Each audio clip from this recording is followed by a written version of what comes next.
Welcome to the IDP Playbook, your source for all sorts of IDP knowledge and mostly a bunch of drunken tomfoolery.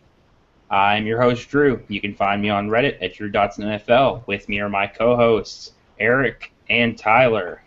Tyler, you can find on Twitter at HBombIDP, and Eric, you can find on Reddit, Twitter at BreezeIDP. You'll have to excuse me. I'm adjusting to these new introductions. Guys, how we doing tonight? Rocking, man. Rock solid. Ready to do this. I'm doing great, actually. We just finished a 70-round draft in a week, so perfect time to do this podcast. I don't know if perfect time is quite the right word. I feel like I'm fairly exhausted. I'm drafting people I don't even want anymore. They're just drafting them because they fill roster spots. Yeah, it got pretty bad. I had my picks auto-tweeting for this draft, and I got more comments of just like, who the hell is that? You're making this up. I got several of those. But I did actually know every individual that I selected, so I'm pretty happy with myself there. I'm not happy with myself that I knew all of them.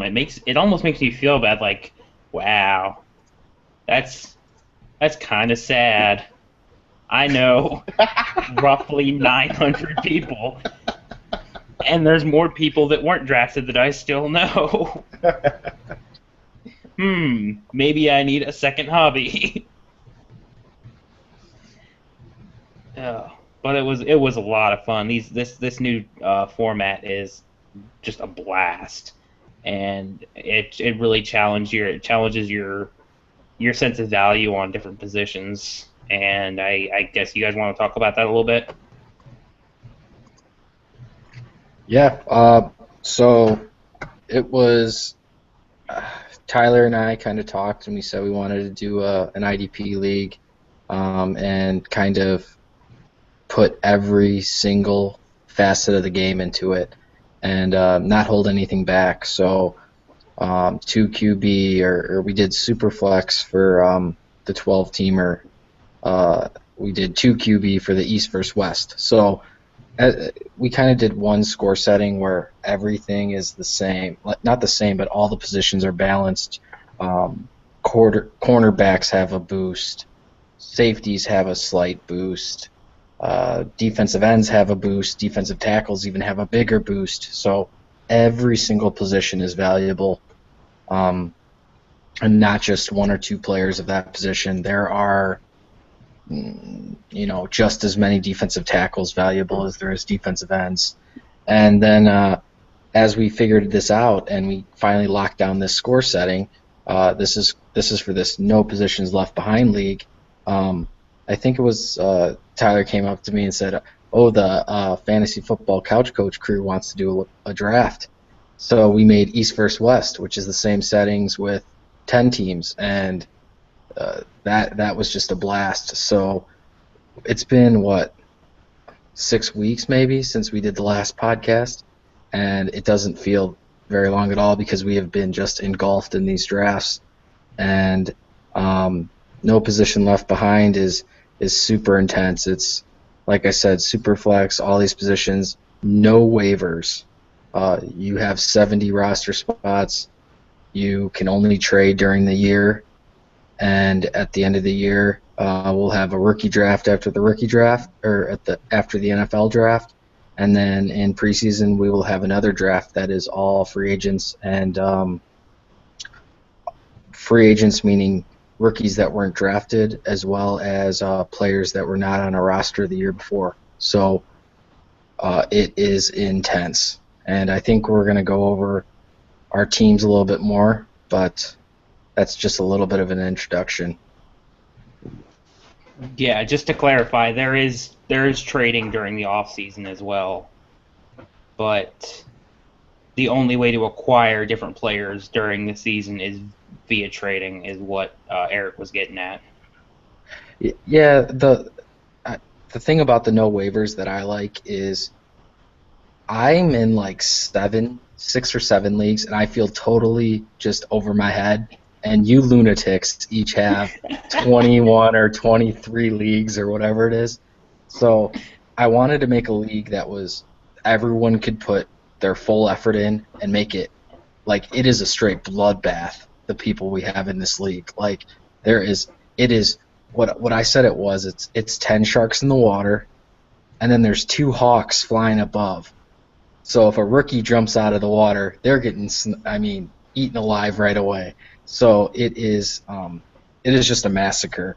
But the problem I have with waiver leagues is you get so invested in all these leagues that in leagues with shallow lineups and waivers, I just don't put my full effort into it, and my team's not as good as it could be because I don't invest the time. I'm not looking every week, and I just don't enjoy it as much. So this is a good way of, making it literally as hard as possible on everyone. Whoever wins this league, each year truly is going to earn it. Yeah, it's a murderer's row. The lineup of owners, the settings, the scoring, and we're not playing shallow lineups either. We're playing 11 and 11.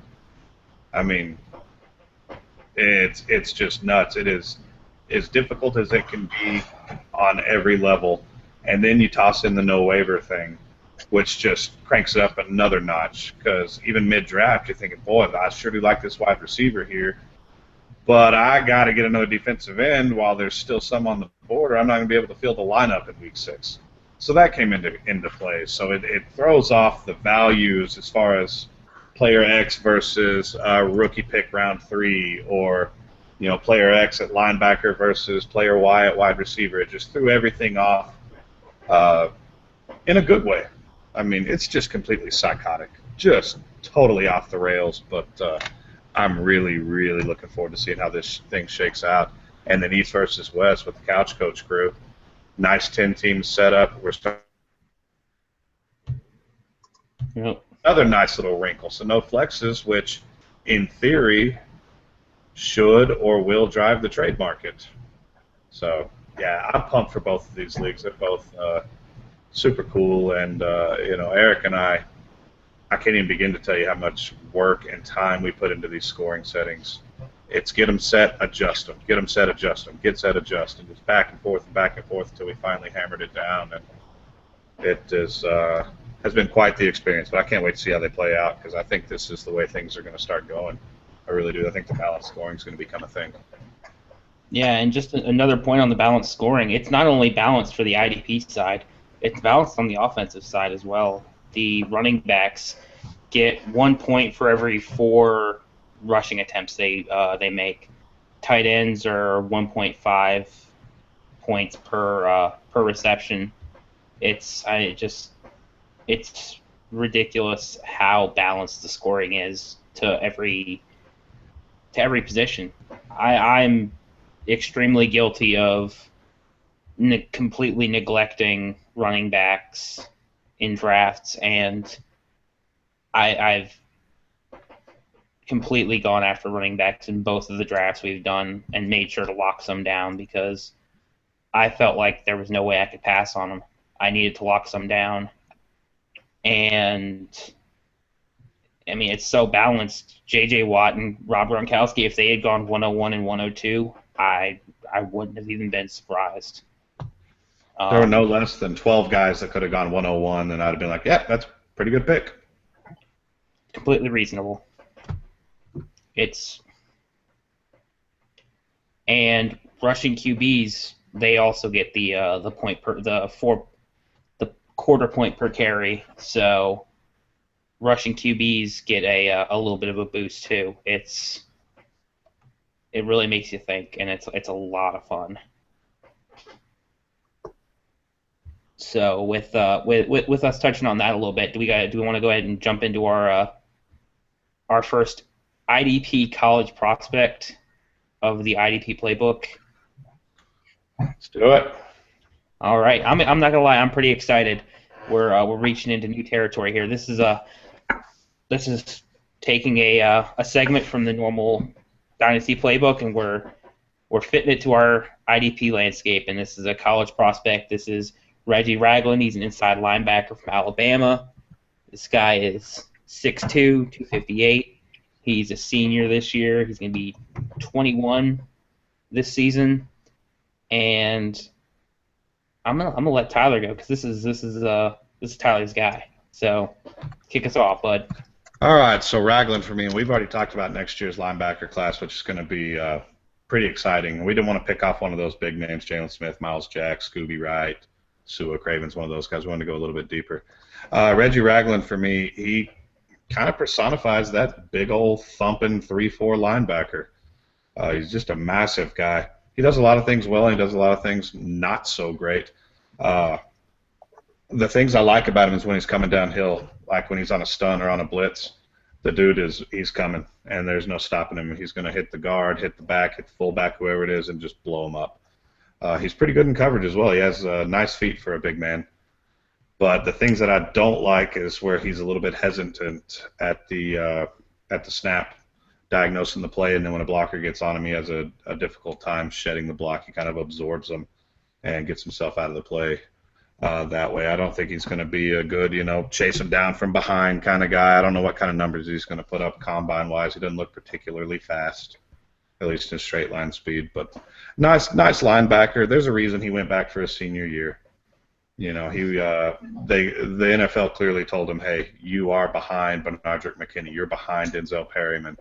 And those guys are better players than you at this point. So the senior year is going to be pretty telling. But, I'm going to keep my eye on him. I'm not super high on him, not super low on him. But he's definitely a guy to keep watching. Yeah, it's the guy I want to see tape on him, not just highlights. I want to see more work on him in coverage because you don't see a lot of him doing it, and especially not doing it well. That's something he really needs to develop if he's gonna go early in the NFL draft. If they look at him as a 2-down linebacker, he's probably a 3rd round pick at best, and it's gonna severely limit his potential as an IDP play. I do like him overall though. I'm not gonna completely contradict Tyler, but I think he has a better first step than he gives him credit for. I think he's when he knows what he's doing, I hate not being able to articulate what I want to say, but when he has his mindset on tough. Words is hard. When he has his mindset on what he already wants to do, he's decisive about it. He makes quick, sharp movements, and he's a solid tackler. I mean, nothing to write home about, but it's not a detriment to his game. He doesn't get swallowed up by blockers, which is always a nice thing to see. I do like him better than DePriest, the other inside linebacker at Alabama. And I think overall his ceiling is definitely higher than any of the backers coming out of this class. And I think Tyler, you said the same thing. But he's not there yet. He's got a little bit to go. But I mean, I don't think any of us were all that high on any of the 2015 guys. So I don't think he's got that far to go. Yeah, next year's class is going to make this year's backer class look at the 2014 class.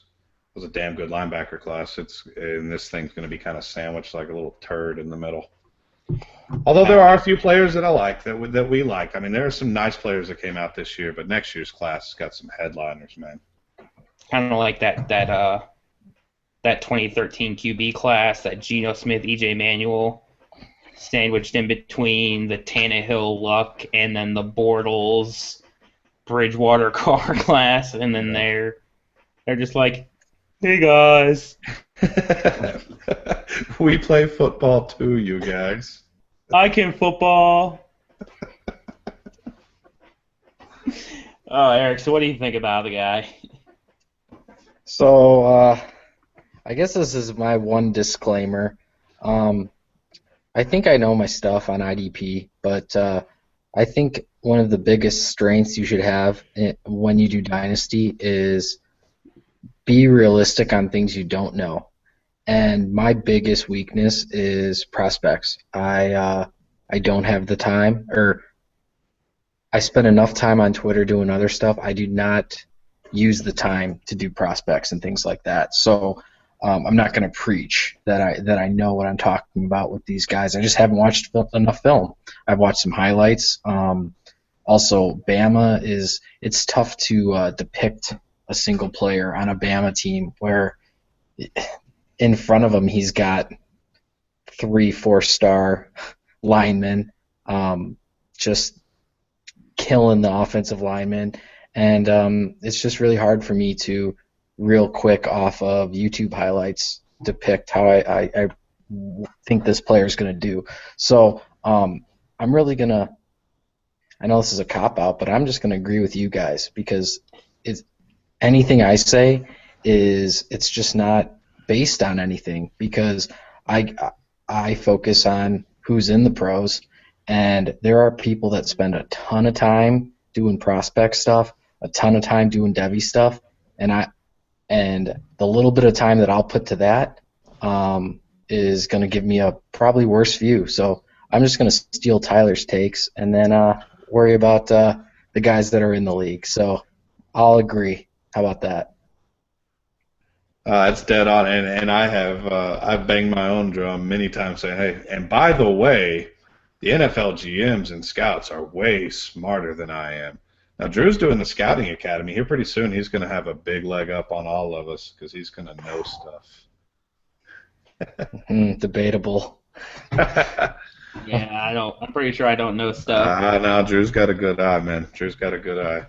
He's my running back guy. If Drew likes a running back, I'm like, yeah, I like that running back too.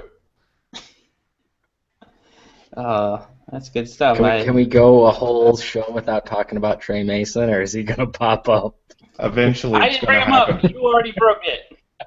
You did it. I didn't do it. Hey, but I did trade up in front of Drew in this last draft. I saw it coming. I was like, that little bastard's going to take Trey Mason. And I saw him. He was on top of ADP at running back for like 2 rounds. I was like, that little son of a bitch is going to trade him or draft him, and then immediately I'm going to get a trade offer in my inbox. Like, I got to head this off.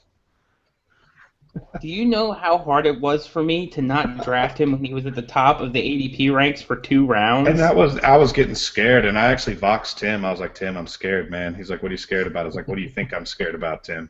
Because I took Todd Gurley early, like RB3, which is right where he should be. He should be the Dino RB3. But I took him early. But the moment you take Todd Gurley, you know that you pretty much need to lock down Trey Mason, especially if you want to try to compete in year 1. So, yeah. So we did our weekly Trey Mason segment. Thank you, Eric. I hate That's what I'm here for. Stirring the pot. I'm going to come to both your houses and poop in your driveway. So, do we want to go ahead and move on to our fantastic submitted questions for the week? We got some really good ones. We got lots of them. Let's knock them out. All right, Eric, hit us up with the first one. Okay, this one is at Joey Jits. He is the guy with the awesome gold member, Avi, and his question is, what DTs do you have? You can't spell. What DTs do you see having value in a non-DT required tackle-heavy league? So, I guess I'll start that off. That's a good question. Tackle heavy. DTs are.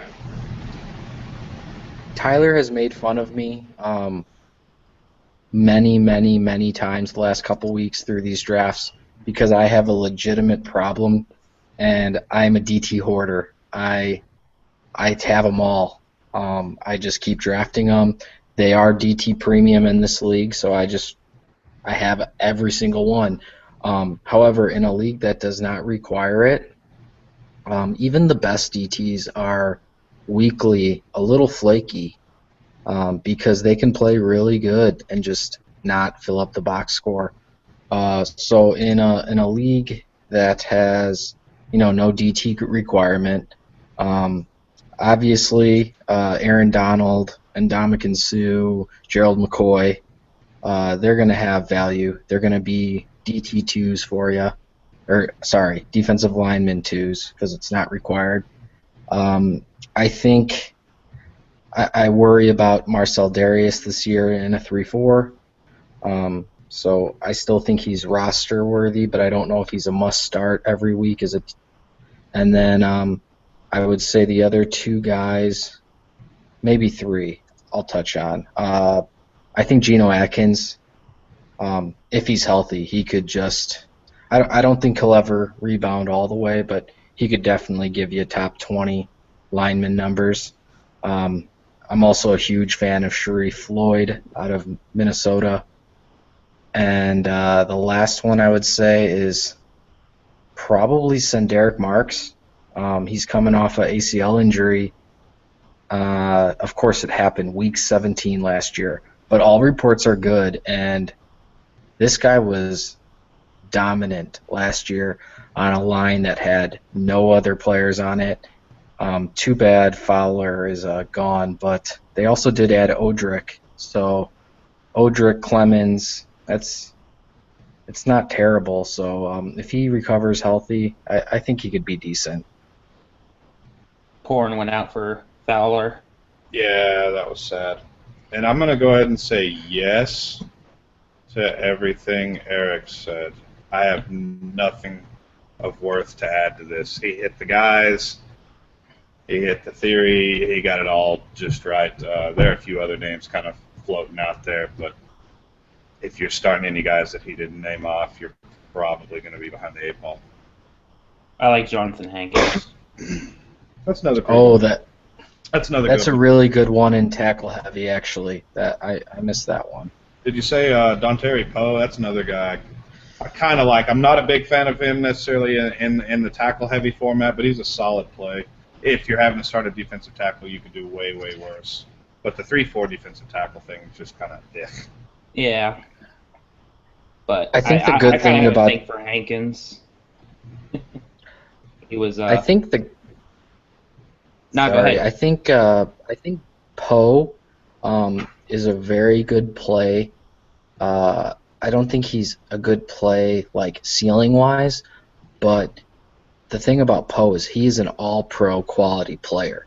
So he's gonna stay on the field. He's gonna play every snap, and he's not losing a job anytime soon. So he's a good dynasty. And Poe's been in the league almost 4 years, and he's 24.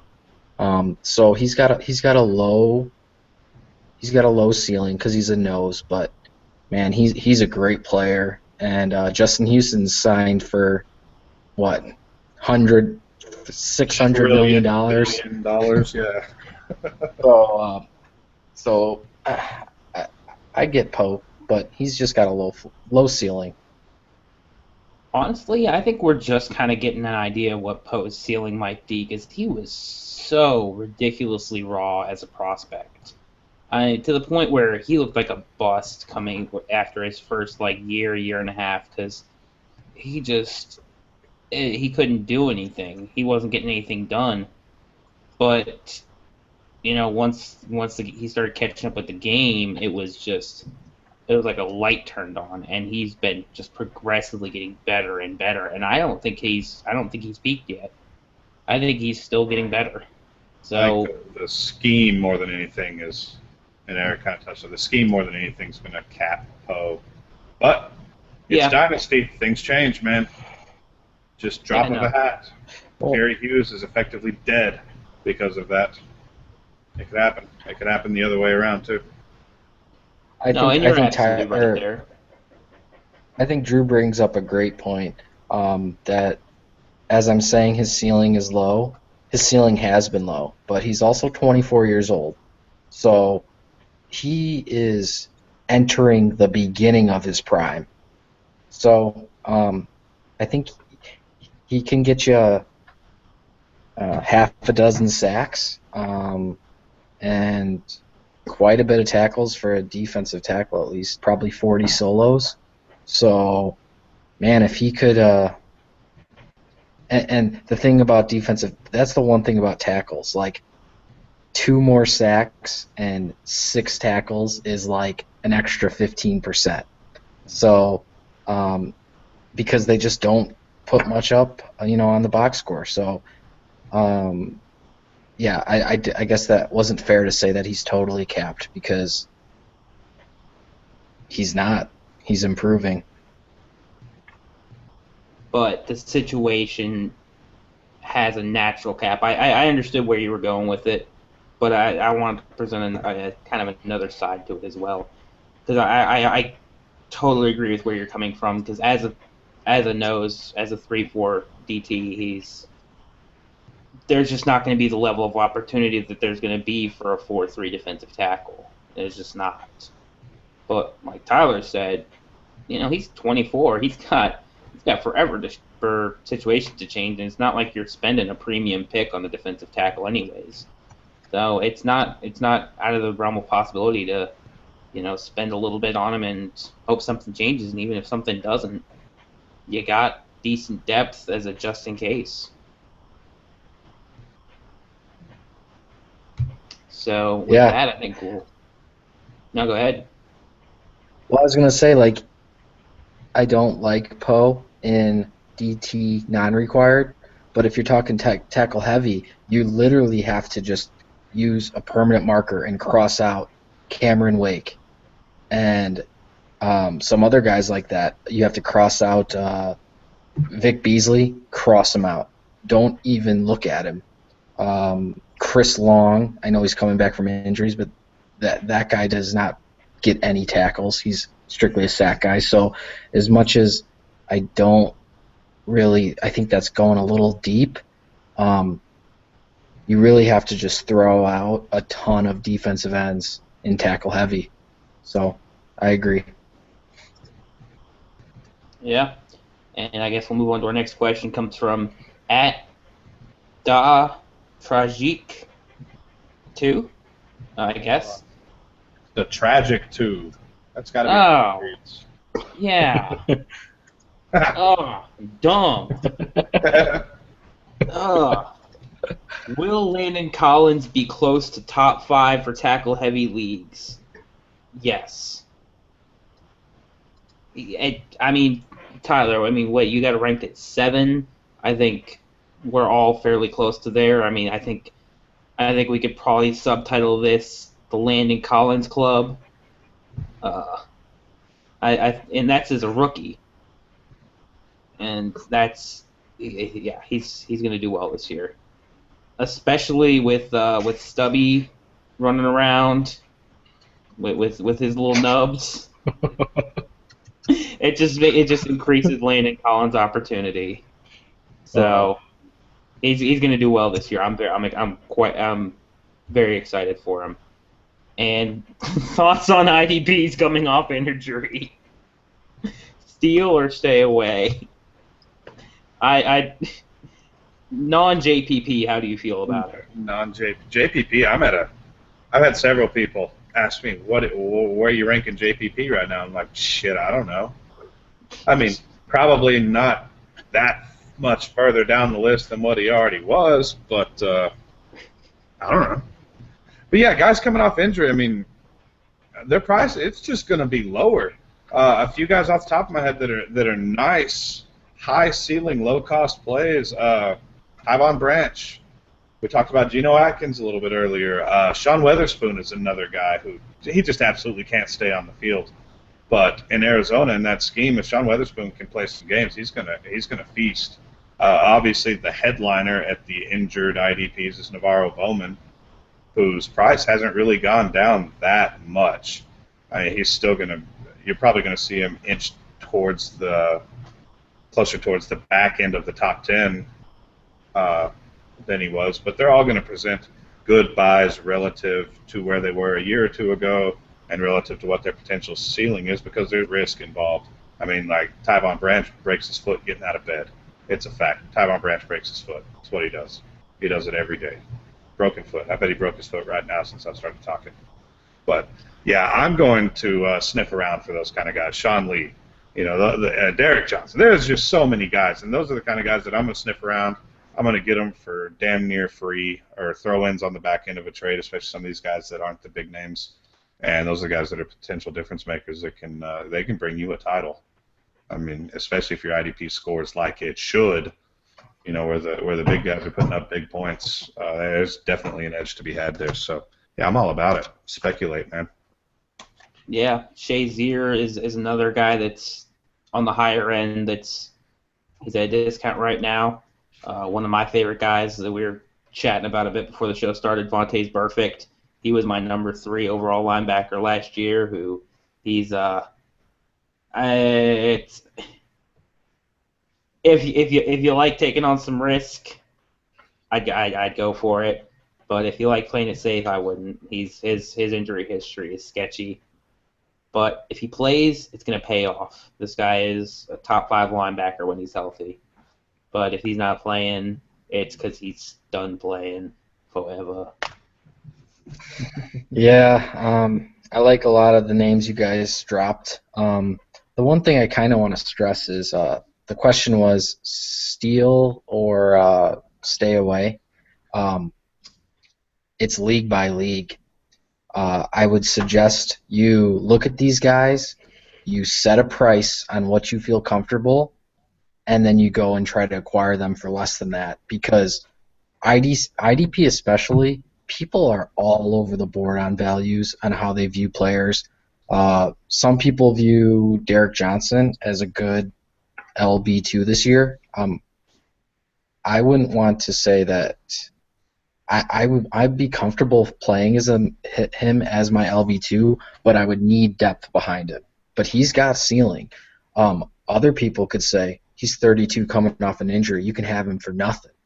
So I would suggest set a price and go and attack and see what you can get these guys for, because each league is different, each owner is different, and team situation matters a lot.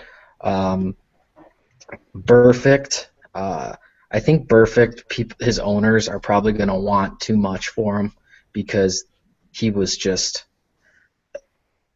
top 5 last year. He was 23, 24 years old, coming off 170 tackles. Sorry, not the year. So after his 2013 year, I mean, his value is sky high. So some owners, it's really hard to, sell for a dime. I mean, he's to that point.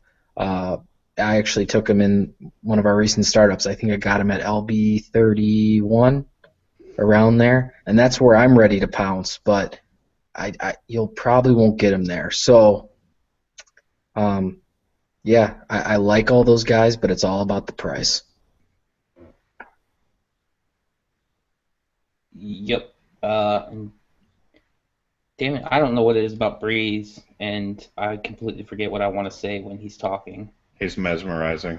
He is. I don't know what it is, but it just whoosh, gone. It's that sweet Chicago accent. It just lulls me. I'm sorry. Maybe it's because it was just long rambling and it makes you want to go to sleep.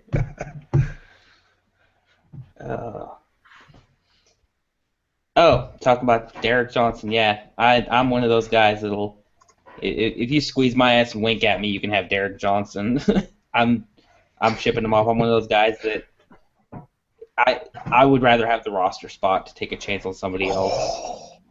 I mean, that's offensive. A lot of it just depends on where you're old. It depends on where your team is at, though. I mean, if I've got I hate old people. Right, but if you got a team that not you think can win the title, that you know can win the title. I'm not saying no will win the title, but no can win the title. And Derek Johnson's your LB4, you're doing backflips. That's kind of where I'm at. Are you describing my East versus West team? Nah, it's okay. It's an okay team. But I mean, and I've got Derek Johnson on a couple rosters, and those are teams that are going to be competitors. And if they weren't competitors, he wouldn't be on my roster. I'll sell him for a 7th rounder if I know I'm not going to win.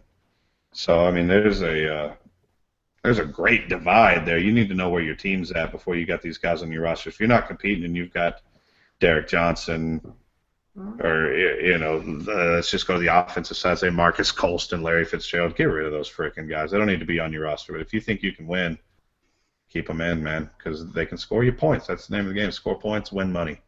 Boom. That's fair. I just I probably would have sold Derek Johnson like 3 years ago when he was still worth a little bit. But I mean, he still might be worth something to other people. But eh, eh, eh. I guess we'll you guys want to move on to the next question? It Let's comes do from it. the smaller Huggins Brady at B_hug. Butterfinger staying in your teeth forever, a blessing or a curse? Uh, I'm going with blessing, but mostly because I can only remember it as a fond memory because I can't handle Butterfinger anymore. My teeth are not capable of eating the Butterfinger anymore. And Butterfinger's one of the worst, but it's one of the better value plays in the candy bar world. A lot of bang for your buck, especially in the king size. I like the Butterfinger BBs. I'm a fan. I'm a big fan of the Butterfinger BBs. Ooh. Throwing As it far as back. oh, it's good stuff. As far as getting stuck in your teeth, I'm gonna call it. I'm gonna ride the fence on this one. I don't love it. I don't hate it. It's just a good all-around candy bar. I'm a big fan of Butterfinger. There's a place by me. They do all homemade ice cream, and they have Butterfinger ice cream, and it is as good as it sounds. Um, as for the question, it says staying in your teeth forever, and I'm going to take that literally because that's what the question says. So I think it would be a blessing for like a couple hours because you're like, this is delicious. I have Butterfinger flavor all the time. And then you go and you eat like a piece of pizza, oh, or you brush your teeth and it's mint and Butterfinger mixed. And I'm gonna have to say it's a curse, you know. So short term, I like it, but dynasty value, I'm gonna go 0. I don't want it on my team. Butterfinger is Brian Hartline when he catches 7 balls and 2 touches one week. So Butterfinger is a good DFS play. I would love Butterfinger on a single Sunday. There you go. Butterfinger is Calvin Benjamin. So it makes me want to kill myself. All right. Hey, if you don't actually own him and you can just take his stats week by week, I think Calvin Benjamin's an interesting DFS play, but that's about all. All right, that's fair. So how do you guys feel about the Butterfinger peanut butter cups that were recently released within like the last year or so? I was super excited about them, but I gotta say I'm a little bit disappointed, man. The chocolate to Butterfinger ratio is not right. It needs less chocolate, more Butterfinger. Overall, not a fan. More disappointed than anything. I mean, I'll eat them, but could have been better. Well executed, or poorly executed. Excuse me. I've never actually had them, so I think the Butterfinger in general is just delicious. Well, what is a Butterfinger even? Like, what is the middle part? It's Peanut butter. crispy, crunchety, peanut buttery. That's what Bart Simpson said. Remember the Bart Simpson Butterfinger commercials? Oh, It's just, And it is the all-time #1 Blizzard ever, hands down. It's the 101. The Butterfinger Blizzard is your first selection in a Blizzard draft. all right, and let's go on to his next question. Payday. Is it the most underrated candy bar? I think it's being a little generous calling it a candy bar. There is entirely too much peanut, and just it's garbage. I mean, Ooh, that's a hot take. That's scorching. I enjoy a payday, no. but I will actually take the time to shed some of the peanuts. I will actually pick them off just so I can get that caramely, gooey goodness in the middle. Nah, fuck that. Unwrap Payday and start directly into toilet. So say it's like midnight, and you got a hankering for something sweet, and you got some of them bite-sized paydays left over from Halloween that you hid, so your wife didn't hand them out to all the neighborhood kids. I've been there. I'm way too well thought out on my candy takes. I'm crushing a payday, dude. Crushing a payday. Yeah, see, there's a problem with your scenario there. You assume I bought the bag of candy that had the paydays in them. You didn't I buy them. thought Your out. wife bought them. The wife does everything. Come on, My man. wife knows better. Because my wife knows what candy I like. That's how we select our Halloween candy. That's fair. Yeah, as for underrated, that's a tough thing. I don't think it's underrated. I think it's it's just not that popular, and the commercial annoys me. So I think underrated might be Snickers because it's so popular, people just look past it, and you can never go wrong with the Snickers, especially the peanut butter one.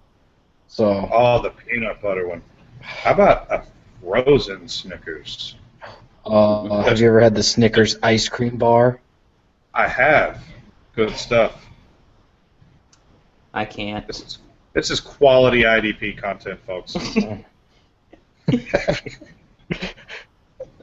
Interesting, delicious products.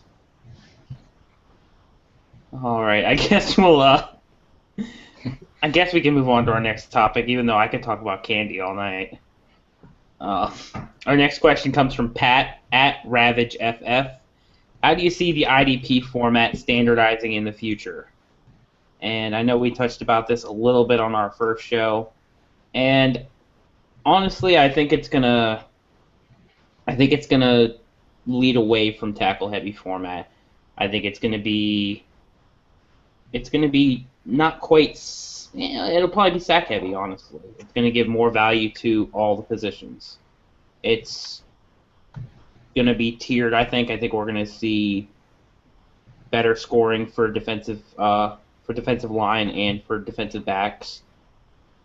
And I think we're still at least a few years off from having a standardized scoring for IDP that's kind of generally accepted.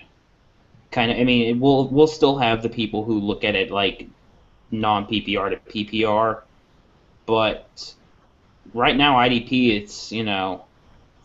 it's just the Wild West. There's not even it's not even like two camps right now. It's just fucking madness.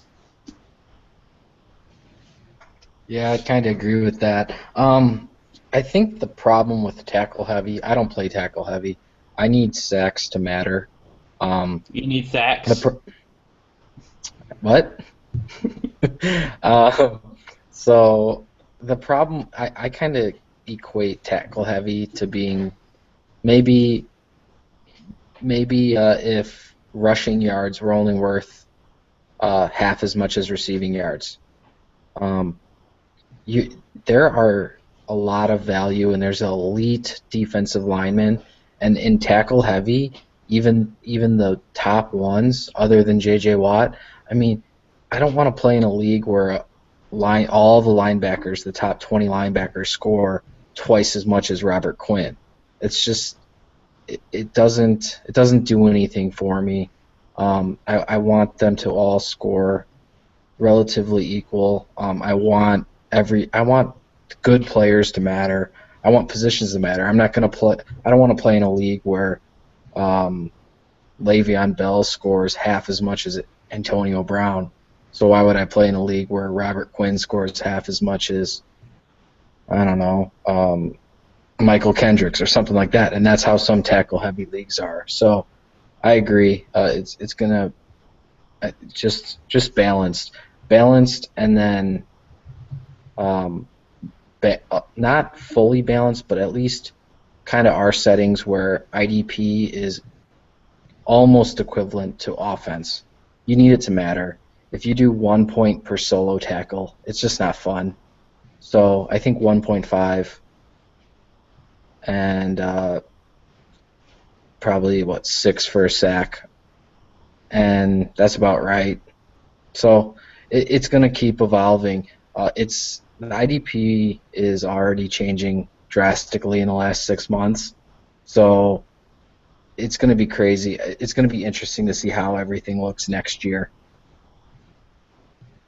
Yeah, I think we're right on the cutting edge right here, especially this league that we just threw together with this no position left behind, which we alluded to earlier, which has got a lot of the IDP heavy hitters. Uh, I think balance, like Eric said, I think that's where we're trending. We're trending towards balance. And for me, I'm not even necessarily as worried about Justin Houston versus Levante David, okay? Yeah, we want them to score similarly at the end. I want, their total points need to balance out. But I'm more worried about Levante David versus Julio Jones. That's where I concern myself. Does that defense have enough weight to matter? Can you win a championship with a okay offense and an absolutely stellar defense? And if the answer is yes, then your settings are right. And that's where I concern myself is I want the IDP to have punch, real punch, and to really, really matter. And I think that's where we're trending now. And the balanced scoring, the tiered scoring is becoming almost necessary, to make guys matter. And I'm not. Let's just throw Watt and Quinn and Chandler Jones. Let's throw those guys out. Let's make Jarrell Casey matter. Let's make Olivier Vernon. Let's make him matter. Let's make them score real points and make them comparable to an LB2. That to me is the most important thing. So, and we're heading in that direction. It's happening. It's happening right now, and I don't want to toot our own horns here, but we're kind of the ones trying to lead the charge here. And there are a lot of guys out there, B and Mike Wohlert, Eric Hollinger, and Eric Coleman. I mean, there are just tons of good IDP minds out there, and everybody's kind of come together and embraced it. That it's time to start a revolution, and it's happening. Yeah, I mean, I don't think there's a whole lot left to say. I mean, I'm excited. I'll tell you that much.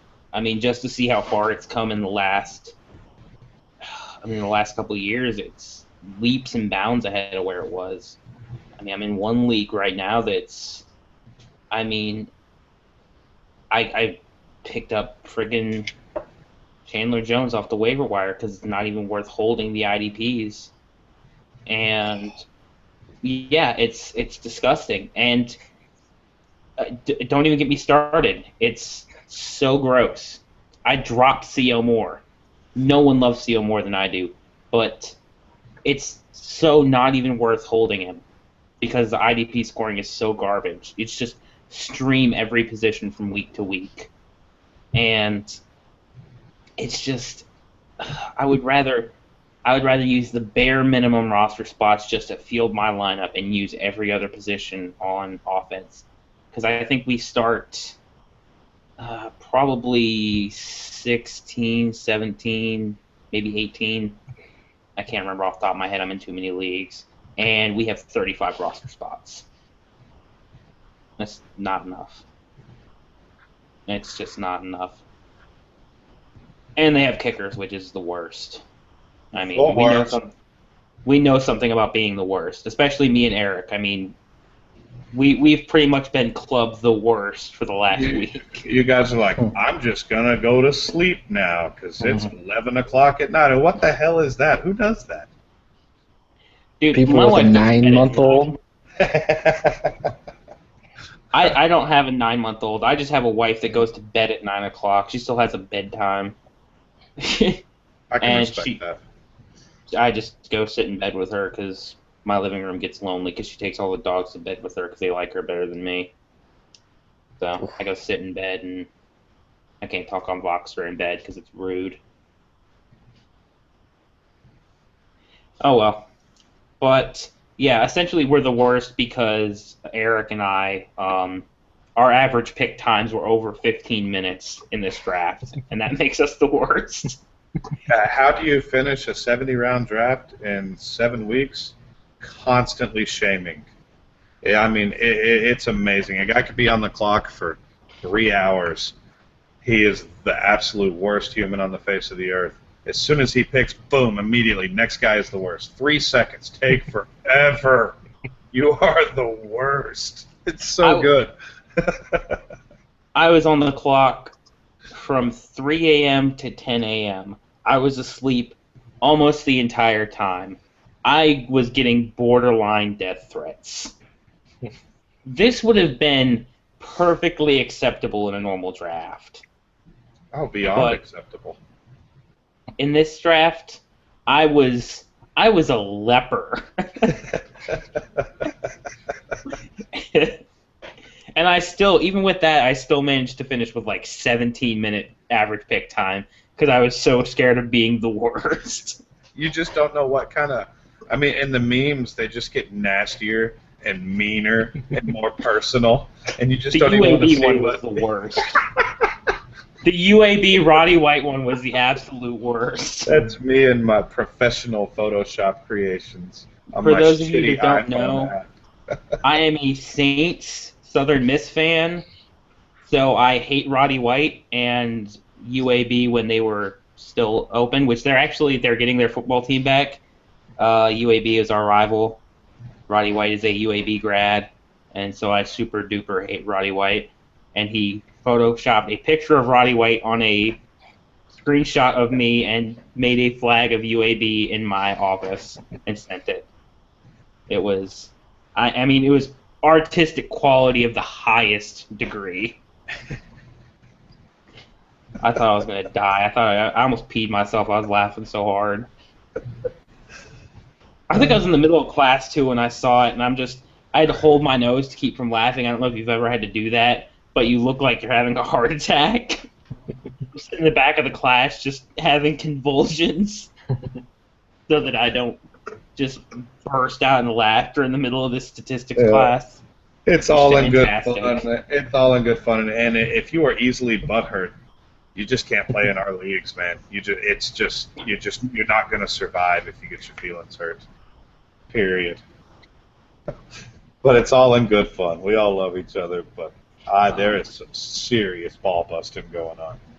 This is what makes Dynasty so much fun to me is when you find league mates you like and you get to have you have conversations with him and you form bonds, and it's more than just, hey, I'm gonna play against you in week one. It's I actually consider most of the guys I'm in league with to be friends, and we act like it. I've seen things that I don't need to have seen. I think we all know what I'm referring to.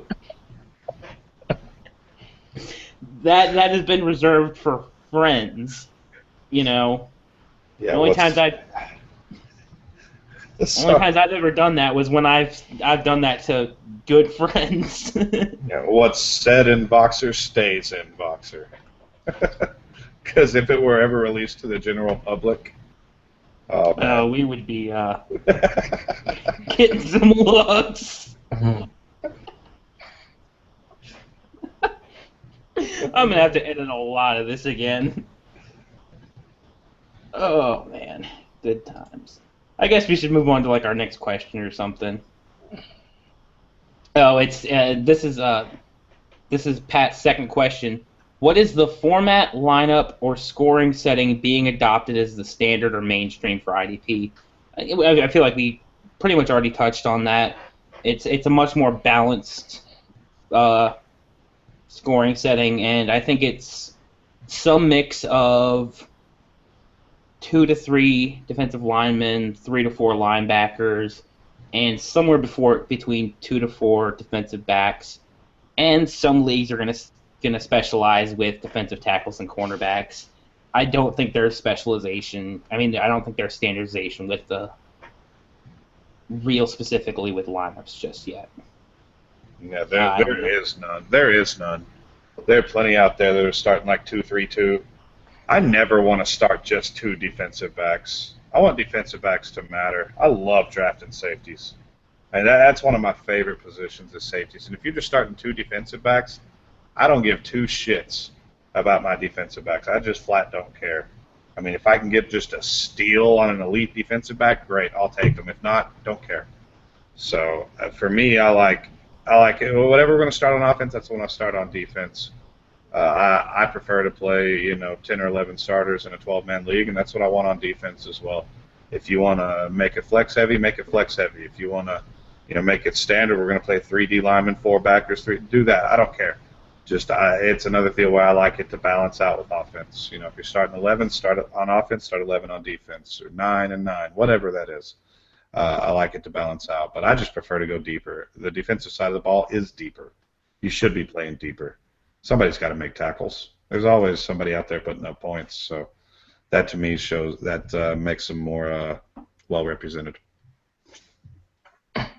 Yeah, I totally agree. You want I like a balance of offense and defenses, the same amount of players. I like deeper rosters, so 11 each is pretty good. Um, the one thing I would say though is IDP is almost different. It's almost fantasy football, a different version of it. So when you get someone to join a fantasy football league in their first fantasy football league, you're not going to say, oh, you've never played fantasy football before? Here's a 2 QB, 2 tight end premium, league. You're not going to do that. You're going to go in, people start off with the generic 1 quarterback, standard league. And I think that's kind of the same with IDP is you're going to have a little bit of a learning curve. I think there's always room to evolve. So what we're trying to do now is kind of get people interested in IDP and want to play it, and then hopefully once by next year or the year after, we'll have IDP itself will be the norm, or at least maybe 50-50 compared to team defense leagues, and that's when you push the limits, because there's a lot of people out there that still play with standard offensive sorry, baby monitor going off, dad problems, that still play with standard offensive only, standard PPR, Yahoo settings, and then you have the diehards that play with all this crazy stuff. So yeah, I don't even know if that answered the question.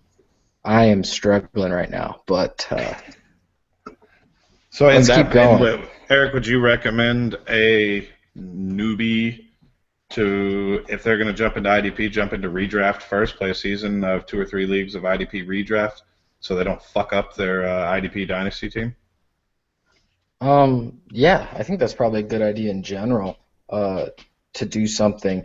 I don't want, it's probably not a good idea to try anything in life and lock it down for, all, you don't want to be that guy that goes into dynasty leagues and quits after a year because it totally fucks up his team. So I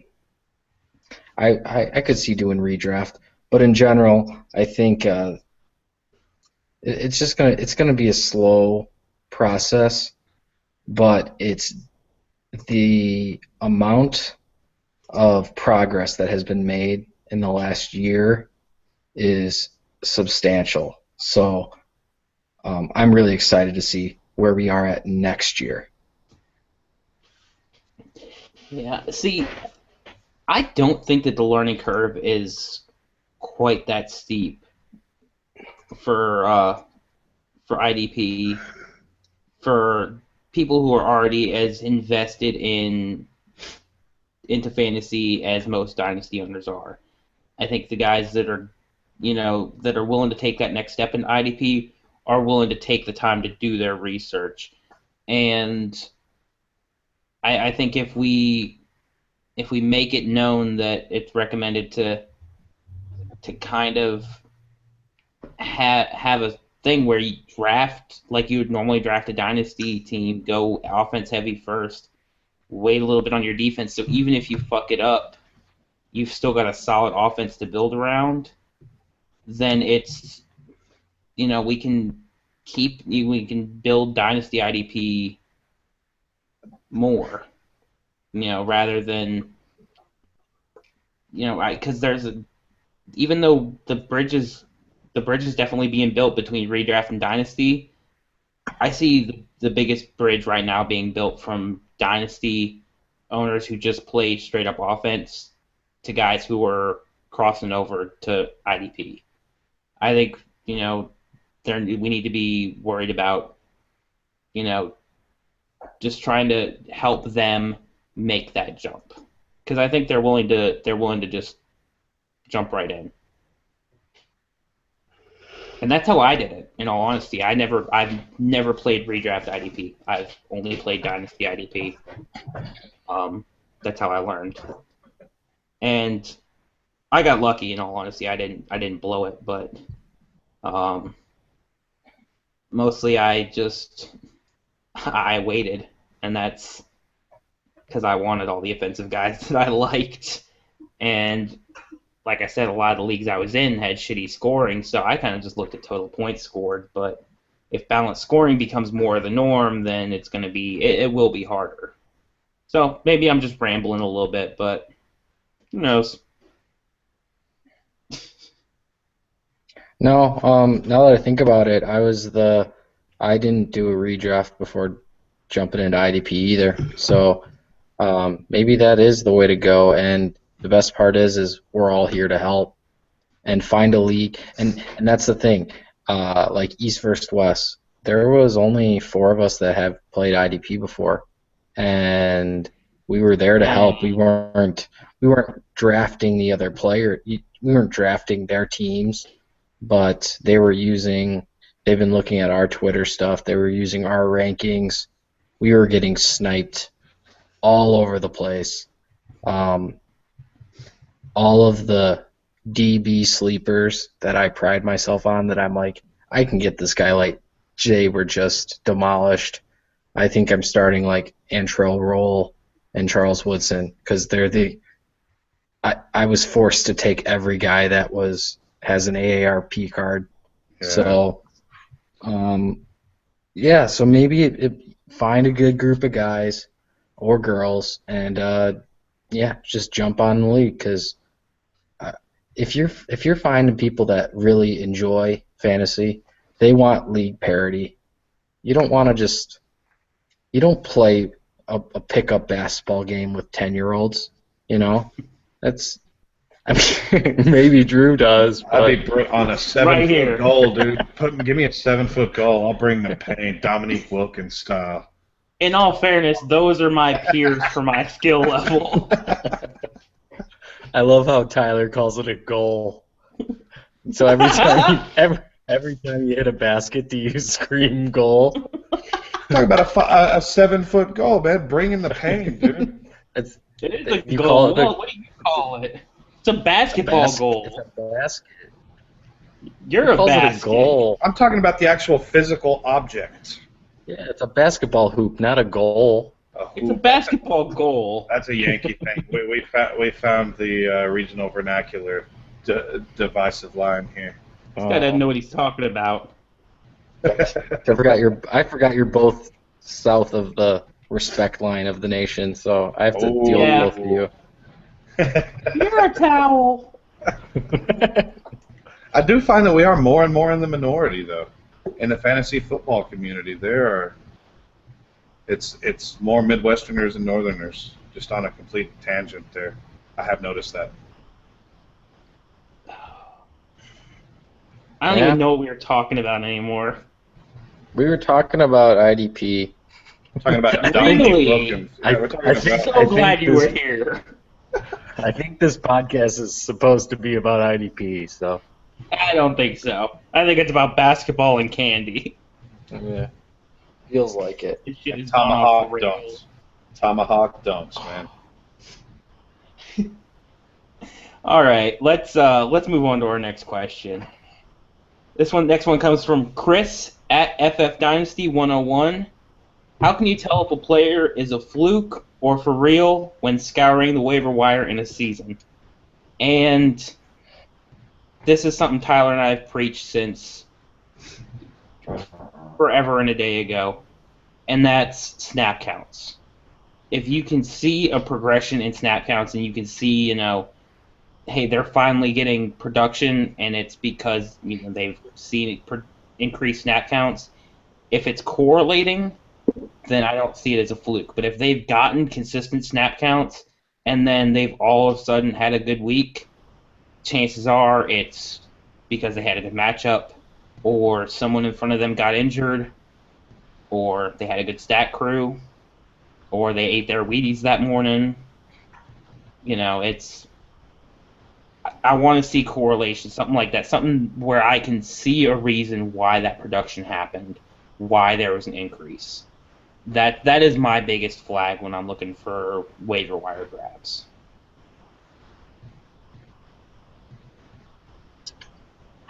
Yeah, snap count's huge. And watch him, man. Watch him play. If a guy's got a motor, or if you're watching it and you say, man, this random number 54 is everywhere. I just keep seeing 54 get up off the pile. 54 is always making the play. There's a reason he's always making the play. The guy's got a nose for the ball. Did they jump a veteran? Maybe not even necessarily a Studley veteran, but did they come over look at like Avery Williamson versus Wesley Woodyard last year? Starts off Wesley Woodyard is the 3-down LB. He's taking 100%, and then Williams starts encroaching on him, and Avery's taking 100%, and Woodyard's in the 60s, and that's not an accident. Woodyard is a pretty damn good player. He's not great, but he's a solid veteran, and he got lapped, so that's enough to tell me that something's going on. So yeah, Drew hit on it, and it's just like anything else. You're going to stash some guys that are complete duds. It's just going to happen. You're going to put them on your roster and go, man, this guy's about to blow up, and then he's not going to do shit. So you just got to just keep churning, keep working, keep using all the tools available to you. But snap count, man, I just preach snap count till I'm blue in the face. It'll tell you a lot. Yeah, snap count is definitely a good one. Snap count is one of those things where snaps don't mean points, but to get points you need snaps. So just like a wide receiver, you can get targeted a lot and not bring down a lot of catches and be inefficient, but the good ones need targets. It doesn't equal success, but you need it. Another thing, I know I just preached that I like big play because it makes players worth it, but if you're going to try to do a quick, this guy blew up, look at the stats. First off, if I'm judging a player, I usually throw out automatically like touchdowns and fumble recoveries, because that's just right place, right time.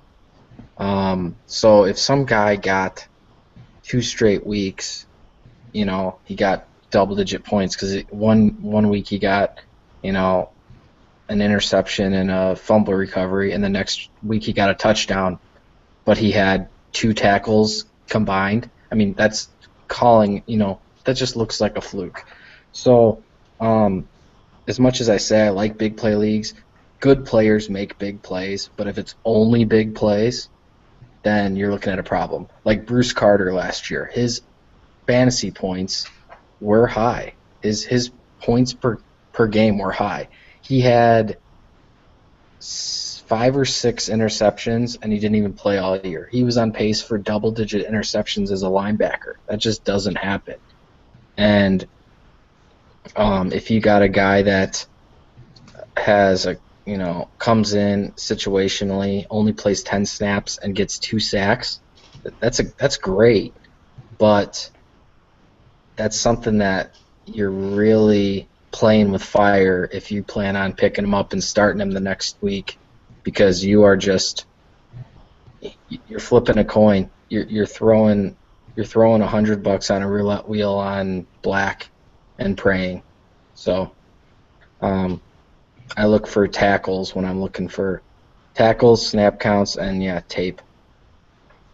I knew we were trending towards Bruce Carter as soon as you began speaking, because he is the poster child for this kind of deal.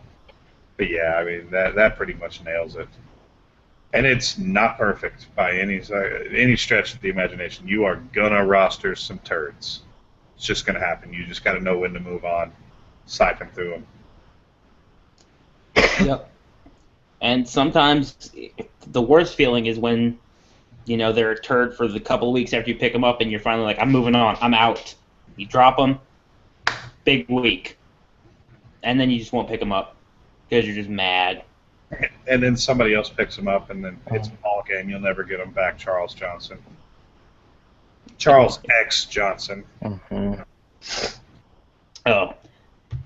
And those are the players you'll remember forever. But let's move on to our next question. And Tyler, I'll let you read this one because I don't know how to say his name. Where are we? This is Paul J. Sean, who has been a really good follow and a good supporter of the IDP Playbook and the Dynasty Playbook, our non-IDP show. So he wants to know about Timmy Jernigan. I guess Timmy Jernigan, is he a second-year guy in Baltimore? Wants to know what we think about him. Eric, I'm going to let you kick this off because this guy plays one of your looks like he's one of your defensive linemen that you love. I like him. The thing about him is he's a 3-4, 5 technique defensive end. So you really have to limit your expectations sack-wise. You're probably looking at 6 to 8 maybe as a good year. He actually, I know PFF really likes him. They graded him really well for the limited snaps that he played last year. And he played, 300. If you extrapolate his snaps out, he had like 300. He actually would have been like a top 20 lineman, but he also had a very high sack percentage. And I don't know if that's really repeatable. Playing a 3-4, he subbed in a little bit for Nada, and now Nada's gone, and he's in Detroit, so he's going to get a full-time job. So I do like him. I think he can be maybe think of something like a Corey Liuget ceiling. Not an expectation, but a ceiling. So I'd put him in my top 30 dynasty linebackers, or defensive lineman right at the end of there. And, kind of one of those guys where don't pay for Corey Liuget numbers, but you can get him for a lot cheaper, and if he hits, awesome, and if he doesn't, send him to the waiver wire and pick somebody else up. Yeah, and I didn't admit that you love Timmy Jernigan especially, but that your weird defensive tackle fetish thingy was what I was. He's not a tackle. Is he classified as an end? Yeah, he's a 5 technique. Is he? Hey, I remember watching him in college. He's a fantastic athlete for a guy his size. I do remember him getting gassed several times when I watched him. So I don't really have a strong opinion of him one way or the other because I can't say I watched a whole lot of Baltimore last year really. But if you're scrounging around there, need a DT, you can do a lot worse. He's young as hell. He's in a scheme that's been historically pretty good, for pretty decent for defensive line production. So, yeah, solid little player.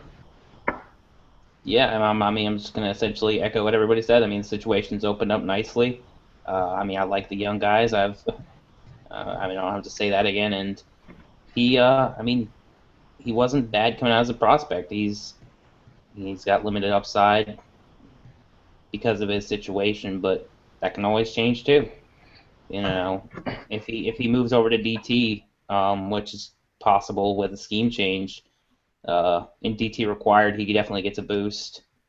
And at his price, it's not out of the question to hold on to him, and you potentially get that in your DT leagues. But I'm not going out of my way to get him, but if he's there, I'm not saying no. Yeah, he if I remember correctly too, he was a second rounder, but the only reason he wasn't a top 20 pick last year was because he got busted for drugs like at the combine, I think, or right before. So he's got the talent. It's just one of those guys where I'm not. If somebody has him already, they're probably wanting to cash out at his ceiling, and I'm not willing to pay for him. So, but if you scrounge in the waiver wire, you can steal him from somebody. I would definitely pursue that. Yeah, and with that, we'll move on to our next question. Comes from Brian at Fomorians.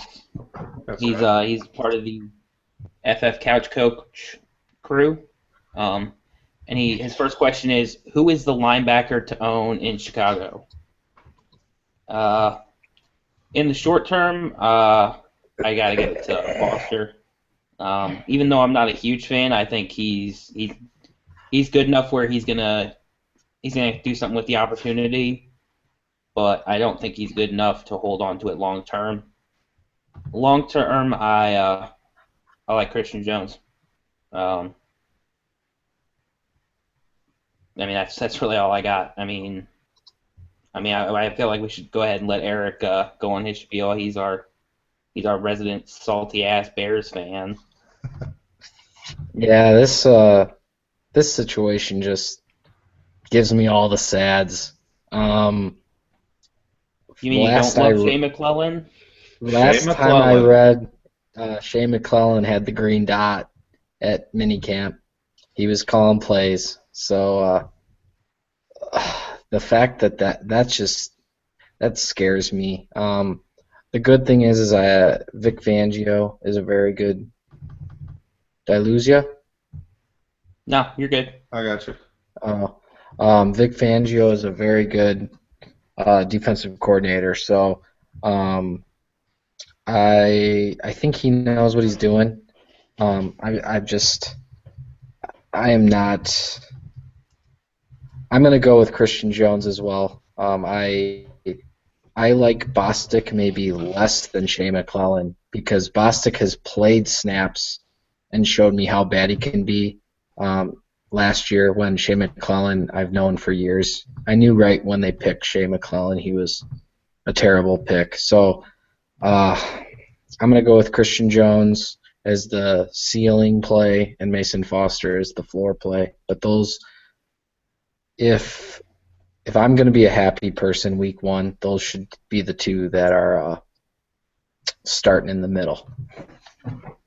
Yeah, I think that's the way it'll shake out. Foster's the guy. I mean, y'all nailed it. I mean, but it's clearly McClellan is the guy. I mean, he's so good. It's like it's ole. Yeah, McClellan's horrible. Mm-hmm. Yeah, I like Christian Jones a lot. I liked him in college. I think he's a great athlete. Mason Foster. This could finally be the year that Mason Foster kind of fulfills some of that potential because. At one point in time, Mason Foster was pretty highly regarded, but he's another guy who's always been kind of dinged up. But, yeah, it's Jones and Foster, and that's the only two guys that I would spend any real capital on, and I'm not spending a whole lot on either one of them. All right, his next question is, does Calvin Pryor become a DB1 this year? I'm going with no. Tyler and I have talked about Pryor a decent amount, and I'm not terribly high on Pryor. I think Pryor's ceiling's probably high in DB2, and I'm just not especially a big fan of Pryor. But I wasn't that big of a fan of him as a prospect either, so I'm slightly biased in my view of him. But I'll let Tyler go on. Tyler liked him a little bit more, so. I mean, it's certainly within the realm of possibility. If I had to put money on it, I would say no, but it could happen. I mean, he can be that kind of in the box player that also has range. I mean, it's like I said, it's certainly possible, but the smart money's on no. I think the smart money's on no for pretty much any DB minus the top 2, 3, or 4. It's crazy how it works. If a linebacker in front of him eats, it's just DB has a lot to do with how others play around you, how much they put up in the stats. So I'm going to also go no. If you're really looking for a DB1 in 2015, you should be going after those old dudes. Charles Woodson's a great one. Antrell Roll. But it's hard because we can come here and say this player is a great player and all this, but to actually say this player is a great player, they're going to do this as a DB in the box score, it's almost impossible to say. So if you can get him, if you can get him at DB 30, go for it. But if somebody wants even DB2 for him, I'd probably go another way. You can get DBs cheap. I gotta agree, and I think that's the biggest problem with IDP is it's so reliant on other players, like Eric was saying, that predictions for stats like now for the upcoming season it's impossible. There's no way to do it because there's every single team, every 32 teams in the NFL is going to have a change to their depth chart between now and the middle of October. On the defensive side of the ball, I can almost guarantee it. New Orleans just had changed their depth chart with Junior Gillette getting the axe. And that's just one example. Look at San Francisco. San Francisco's front seven has gone through multiple changes since the offseason started. And this is not even including players that were drafted. So trying to do stat predictions is just ridiculous. When on the offensive side of the ball, it's much easier to kind of see trends, and it's harder to predict how one player's performance is going to affect another player's ability to rack up stats on the defensive side. So it's a lot more. I can't think of the right word, but it's hard to predict. So you kind of have to. Somebody tag in for me. You have to be flexible, and I think we saw in these last couple drafts that we did where we went really deep. I noticed that safety in particular, everybody talks about, oh, you can get a trillion safety. Safety dries up pretty quick. You know, you got your top tier guys, and then you got your top 15 guys, and it's just like boop, throwing darts, man. You know, I like Trey Boston. The next guy likes Clinton Dix, and you know, it gets pretty murky there, and nobody's really sure what's going on. We're just trying to do our best to predict what's going to happen, who's gonna get the snaps. That's all we're trying to do there. So, but yeah, I just want to throw that in. The DB drops off a lot quicker than what is perceived, especially at safety, especially when you're looking at strong safeties. You know, guys that are going to be in the box. So, yeah.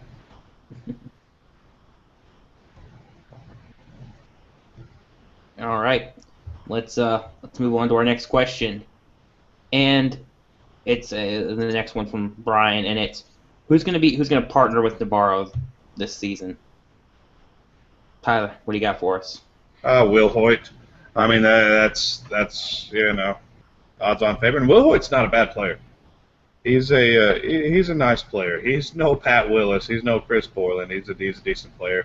I don't even know what they got at depth. Nick Moody, my man crush Shane Scove, who I don't think he's ever going to turn into anything. He stayed on the practice squad all year last year, but I sure did like watching him at Stanford. But the dude's got 2 robotic knees, I think. So, yeah, if you're looking for the guy that you think is going to pair with Navarro, and I hope you're right. Yeah, I think if you're looking for another IDP play just move on. I think if you're looking for another IDP play in San Francisco, you're better off looking at the line. Somebody like Tank Carradine, who, you know, I think we all like him as a pretty good sleeper because we all got mad when he got picked up. Oh, y'all! He just kept staying out there, and kept staying out there. I'm like, okay. I I took mean, I can't. Armstead before I took Carradine, which is probably crazy, but I like Armstead. Armstead is huge, massive. I kept passing on him just because I've got so many shares. I'm like, you know what? I'm gonna let someone else take him this time. That and I was so stacked at D line already that I'm like, I'm gonna make sure I've got some depth at other positions. And now I still ended up with 6 defensive tackles. I just got popped at D line every time I was about to take a D lineman. Bam, sniped, and so I ended up having to do the thing that I usually do at tight end is just start and not just throw a couple darts. Throw every dart I can find. Throw 10 of them, and hope I can find 3 or 4 starters there. So, yeah. Yeah, so back to who's starting next to Bowman. My answer will be most likely Will Hoyt. I know that they signed Philip Wheeler and Desmond Bishop too. So my answer is a combo of those 3. I'm not starting any of them this year, and most likely they're going to bring in someone next year in the draft.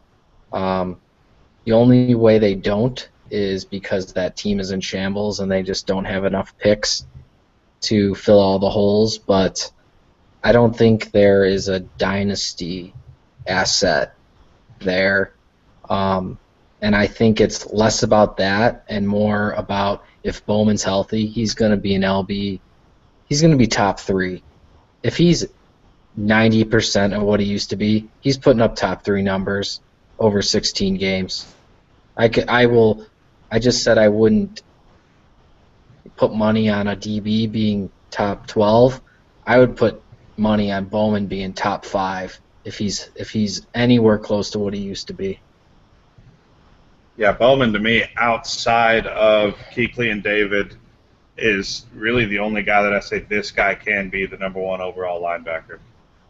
Is Navarro Bowman, and I guess you could kind of maybe throw Perfect in that equation. No. But Navarro Bowman has the ability to be a complete game.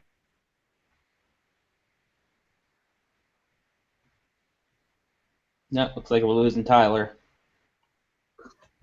Yeah, that's why I thought I lost you guys last. Oh well.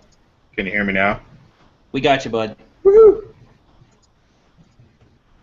All right. Well, before we lose Tyler again, let's hit our next question, and this is another one from Brian. It says, "Does JT Thomas have value with New York?" And for those of y'all who don't know, he signed a contract with New York. I think it was this offseason, wasn't it? Yeah. Yeah. It was Jacksonville last year. It was a pretty. I mean, it wasn't the biggest contract ever, but it was starter money. Yeah, I mean he's going to be a starter. He's on their starting depth chart. He's their starting will, I think. And I don't hate it, but I think Beeson is still gonna, as long as he's healthy, is gonna kind of eat up most of the opportunities. Don't give me that look. When Beeson's healthy, Hold on. You will trade Derek Johnson for a little slap and tickle. I didn't say I wanted Beeson. I don't want Beeson at all. But if he's playing, he's going to eat up the opportunities. I don't want Beeson on any of my teams. But if he's healthy, he's going to eat up opportunities. Because he's old and he's hungry and he can't eat like normal meat, so he has to eat up opportunities. Okay, so bottom line with Thomas, he's going to be cheap as hell. He's going to be a starting will in a 4. We're not going back to Thomas. We're talking about Beeson now. There are just a handful of starting 3-down wills in a 4-3 scheme in the league. He's cheap as hell. Decent play. Don't be counting on him to be your LB2 for the next 5, 6, 7 years. It's not going to happen. But if he's on your roster, you're getting him cheap. You got him cheap. You're going to be able to play him some. Why the hell not? He's gonna have some nice numbers. What's Jaquan Williams, was that his name? The coverage linebacker for the Giants last year, who was supposed to be a thing, and he actually hung a few really nice weeks. But Thomas is going to slide into that role, and he's going to have some good weeks. It's just going to happen. Yeah, Yeah, I totally agree. Yeah, when Beeson, especially when Beeson's out, he's gonna eat. He's gonna put up some nice numbers. So he's, like you said, whatever you're paying for him, he's gonna more than return. But he's not gonna. I don't think he's gonna be consistent. But if you got him as your LB3, it's like a flex LB3. You're starting him, bye weeks and stuff. That's more than you're asking for. Oh, I bet you can get him for like LB 5 or 6 prices. Yeah. Oh yeah. Yes, he's a nice player. He's a nice player, and he's in a good spot because that's a pretty bad linebacking core there. I mean, Beeson and McLean, and is McLean still there? And then Kennard on the other side, who is a really nice player, but he's a Sam, and we know what they do. They're up down up down. So yeah, I like JT Thomas as one of those nice low risk, fairly middling ceiling type players. Hey, they also picked up Victor Bettler, and he's amazing. The best. That's why Landon Collins is going to eat so much tackles. Yeah, honestly, I wouldn't be shocked if Landon had 80 solos in his rookie year. No, But back to JT, I would not be surprised if he is on more waiver wires than he is rostered between all Dynasty IDP leagues. He's on a roster in probably every one of my leagues right now, but we play in these super insane deep leagues. So I would bet in the average league he's probably sitting out there in the percentage. And he also dropped the T. He's just James now. That's no fun. I know. He's getting all professional. He's trying to clean up his resume. Move into the broadcasting career for washed-out linebackers. He can join Chris Spielman in the booth. And Ray Lewis. He's washed up. I love Ray Lewis. He's all right, I guess. Oh, God. Just the Ray Lewis, the hype speeches before the games. You can watch those things. I get the chill bumps just watching them, man. I would run through a wall for Ray Lewis. All right, we got one last question from Brian, and it says, has Tyler's head gotten noticeably bigger since landing a gig with DLF? And for those of y'all who didn't know, Tyler just recently got added on as a writer with Dynasty League Football. So I am now the only one out of the three that does not write for DLF. Both of our guys here are resident IDP experts for the DLF crew. So congratulations to Tyler. I'm super stoked for him. Thank you. Yeah, my head is definitely not swollen. In fact, I'm honored and a bit intimidated because that IDP crew is good at DLF, and that was the main reason for me wanting to join DLF, is to work with these guys, to collaborate with them, and I couldn't be more excited to join that crew. It's a great opportunity, and I'm pretty pumped. So thank you.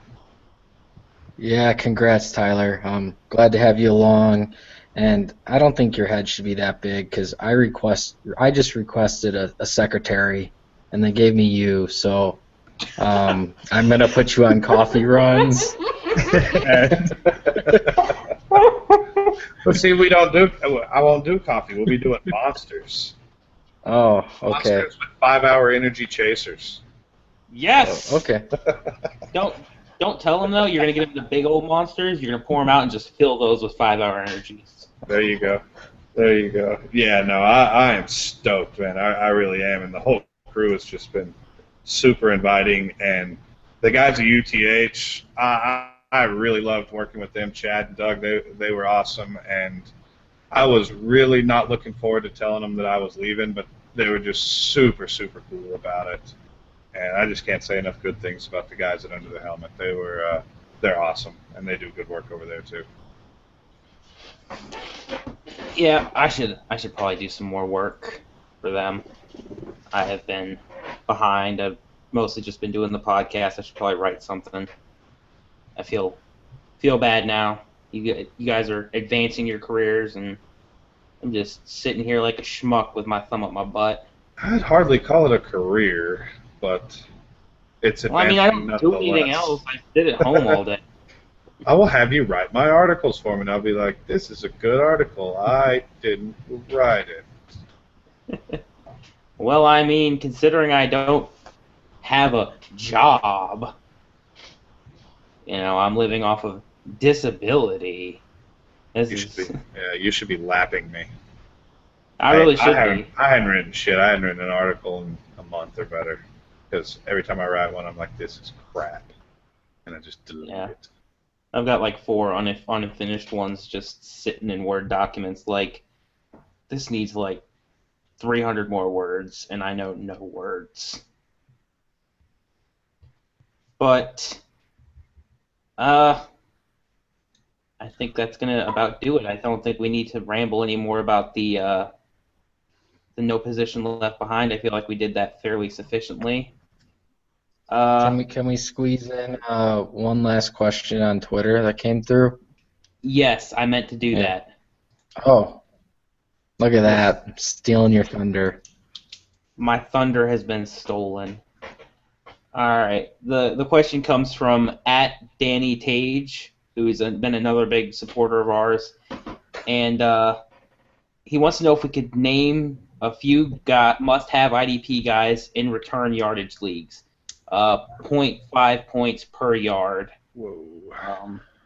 And the first guy that comes to mind for me is the cornerback slash safety slash whatever the hell he is that Green Bay took in the first round of this year's draft. Demorius Randall, or however the hell you say his name, because I have to imagine they're going to use him on special teams this year. I feel like he's going to contribute there, and they've got to work him in on sub packages, so he's going to see some utility. And his price is free. So really all he's costing you is a roster spot to take a chance on him. That's kind of one of the guys that I've kind of been taking shots on later on. Wow, this is tough. I got my pants down here. I used Micah Hyde last year in return yard leagues, but obviously he's a Packer, and we don't know what Randall's going to do there. Is ET going to return punts still? Do they want him to die? They had ET returning punts last year, didn't they? Surely Tyler Lockett's going to take over the return game there. Put midget Doug Baldwin back there, or who knows. I got nothing. Does McKelvin still return kicks? McKelvin was returning kicks and punts a while back. Breeze, you got anything here? McKelvin does. I'm a little bit worried that Percy Harvin's going to take over for him. But I did draft McKelvin in both of those leagues we just drafted because of that. The last guy that I thought was a must kind of grab because he's going to play all snaps and return stuff was Justin Gilbert, and we all know how that went. I think the problem with saying I don't think there is any must-have return guys because the problem is if you're returning those are returning kicks and punts, those are high injury plays. Look what happened. The only team that puts very important guys on kickoff and punt returns, maybe more kickoff returns, is the Raiders. And look what they did to Latavius Murray. That was where he got his concussion, right? No, it was not on the kickoff return, but he did return a kick that same game. He had that 95-yard run. And then Antonio Brown, he dabbles and things like that, but I think teams have realized that it's a high risk play, and you can get guys that you invest so little in that are just strictly special teams players that can do 95% of the job on the returns, and then you're not risking full-time starters. Yeah, but I mean, there are a significant amount of teams that have played high-value players on special teams. New Orleans had Brandon Cooks returning punts last year. Like Tyler brought up, Earl Thomas has more than a few times been playing some special teams. Tyrann Mathieu, I don't know if he's going to be returning punts this year, but he definitely holds some value as an electric punt returner. And and Patrick Peterson has been a returner before too. They both hold a significant amount of value there. And if it gives your team the best chance to win, I know it puts them at an injury risk, but it's you almost have to weigh the pros and cons. And if they're that good, I mean, I almost can't see not wanting to use the best guy you have. And if you're not wasting a roster spot on a guy just for returning, then these roster spots are very valuable in the NFL. So maybe that's another reason, another thing they're looking at.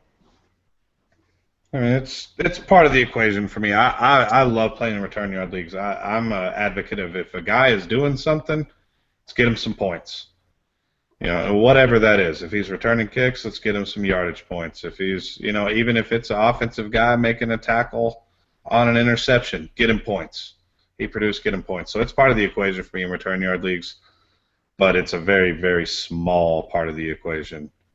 No more than I'm not going to take Tavon Austin, over whoever, another wide receiver just because I'm going to get some return yard points. Yeah, I'm going to be looking at Tavon Austin probably earlier than I would because of the return yard points, but I'm certainly not going to let it make my decision for me. So it's a nice little tiebreaker. It's a nice little boost, especially like, you get injured, you're coming down some bye weeks, you got to fill that spot, you're in the hunt. And you never know. You might get a guy bust a kick return and have a big week for you. Or he might just, go Benny Cunningham for you and get you, just some nice little points. So, but individuals, yeah, I'm completely unprepared here, and I got nothing as far as individuals other than the couple that we named. Yeah, and especially because it's so inconsistent from season to season. So until the preseason, we don't have a real solid idea of who's going to be doing it, because they might find a guy they really like in the preseason that's kind of on the roster bubble, and it turns out that he's really good in the return game, so they're going to hold on to him for that. Who knows? But I think that we spent enough time on that because, we're not really offering a ton right here. And I think it's time for a rant of the week, and I think it's Tyler's turn this time. Tyler, you've been super grumpy all week. I'm sure you have something you can rant about. It's Saturday. I don't have to work for 2 days. It's so hot. It's just so damn hot. We're here in Fort Worth, Texas. It's 100 degrees. The humidity's 936% every day. And for those of you guys that don't know me, I run an auto shop, a repair/maintenance shop, and it is insanely busy. Insanely busy. Just car after car after car after car. And it's just so hot. I just sweat buckets every day. Stop being hot. Yeah, that'll be my rant of the week. Just stop being hot. And customers, don't be buttholes. Customers are such buttholes. I don't know if there's a bigger disconnect between what is perceived and what is real in any profession outside of maybe a doctor or surgeon or whatever than between the average customer and a mechanic. It's just so bad. There's so much bad information out there, and there's so many people. I call them YouTube mechanics. They're the best. Don't be a YouTube mechanic and turn on the AC. That was mild at best. Oh, Tyler coming in here with just some mild takes. But guys, this has been a lot of fun. I really enjoy doing this. And guys, if you enjoy the IDP Playbook and you want us to be a more consistent feature, let us know. Let us know so we don't do this every 6 weeks and maybe we do it more consistently. Or maybe, just bitch at me more often so I make sure that I facilitate when these guys want to do it because they've been bitching at me for like 2 weeks and this is my fault. Because you're in charge. You are in charge. You are the technical department. You're the Yeah, manager. You're the leader.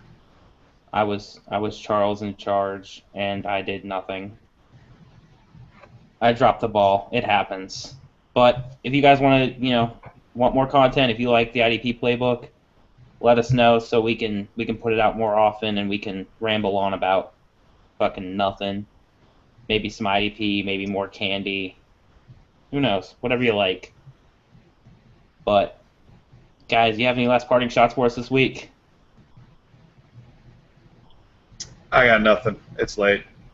It's really late. Yeah, I'm super tired. I'm kind of scared to go and listen to this back. I don't know if I made any sense. I'm gonna have to do a lot of editing, but it's worth it. Yeah, it's late, but I'm always tired. That little demon in the crib over there is just keeping me up all the time. All right. Well, guys, I think we're gonna call it a night. This has been the IDP Playbook, your source for the IDP revolution. I've been your host, Drew. You can find me on Twitter at DrewDotsonNFL. With me have been my awesome co-hosts, Tyler and Eric. You can find Tyler on Twitter at HBombIDP. You can find Eric on Twitter at BreezeIDP. Thanks for joining us. We'll see you again next time.